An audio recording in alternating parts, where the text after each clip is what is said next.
Det er svært at komme tilbage til Danmark igen, efter man har fået mange nye venner og lige er passet ind. Jeg fik rigtig mange gode oplevelser ud af at bo i udlandet. Det tog cirka 5 uger at sejle til Australien fra Danmark, og det var hårdt for de voksne, men som 4-6-årige børn, så var det vildt spændende. Det at flytte til et andet land med sin familie har i hvert fald gjort, at vi er blevet tættere. Det var træt at være så langt væk fra familien hele tiden. I starten var det meget svært at kommunikere med de andre. Jeg kan huske, at mine forældre fik lidt af et chok at se immigranthusene, man skulle bo i midlertidigt. Det var nærmest bliktønder. Når de kommer hjem, og at de ikke har leget sammen med nogen i det, og det hele det handler om at kunne få lavet lektier for at være med. Altså det kan man da godt som forældre tænke, hvad er det, man har gjort? Det var fedt at lære et nyt sprog. Da jeg boede i Singapore, der fik jeg ikke rigtig set min far helt så meget, på grund af at meget flere skulle arbejde rigtig meget og sådan noget.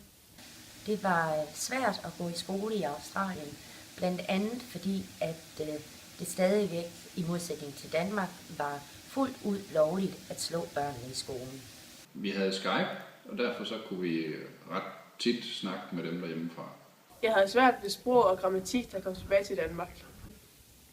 Det var virkelig svært at skulle rejse væk derfra og sige farvel til alle og sådan noget, men nu ser jeg det bare sådan alt i alt som en rigtig god oplevelse. Det var et fantastisk land at vokse op i, med en utrolig smuk natur og masser af oplevelser. Det træls i det var, at vi var inde i en anden tidszone, så det var ikke altid lige, man kunne ringe hjem, når at det passede. Jeg havde ikke så meget tid med mine forældre, siden de hele tiden var på arbejde. Der var meget forskel på skolesystemerne, og det var sådan lidt underligt og svært at vende sig til. Efter 11 år beslutter mine forældre sig at tage tilbage til Danmark, og det ville jeg som 17-årig ikke. Så jeg blev dernede i næsten et år alene og arbejdede. Det er faktisk sværere at komme hjem, end det er at tage ud.